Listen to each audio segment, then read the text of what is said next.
আল্লাহ তাআলা পবিত্র কোরআনুল কারিমে কোরআনের বিশুদ্ধতা সম্পর্কে বলেছেন, ওয়াইন কুনতুম ফি রাইবিম মিম্মা নাজ্জালনা আলা আবদিনা ফাতু বিসূরাতিম মিন মিসলিহি ওয়াদউ শুহাদাআকুম মিন দুনিল্লাহ ইন কুনতুম সাদিকিন।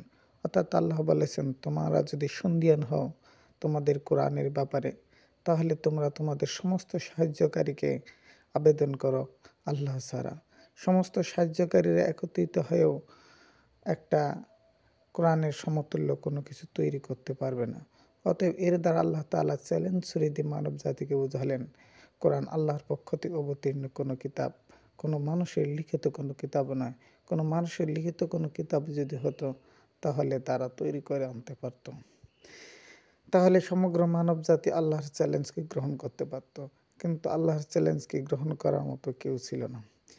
আর লোকজন যদি বলে ফেলে যে রাসূল সাল্লাল্লাহু আলাইহি সাল্লাম মহাজ্ঞানী, রাসূল সাল্লাল্লাহু আলাইহি সাল্লাম নিজেই তৈরি করেছেন সর্বশ্রেষ্ঠ মানুষ হয়ে, এই কথাও আল্লাহ তাআলা আগেই খণ্ডন করে দিয়েছেন। কারণ আল্লাহ তাআলা রাসূল সাল্লাল্লাহু আলাইহি সাল্লামকে নিরক্ষর করে বানিয়েছেন, যাতে কাফিররা মুশরিকরা বলতে না পারে যে কোরআন মুহাম্মদ সাল্লাল্লাহু আলাইহি ওয়াসাল্লামের তৈরি।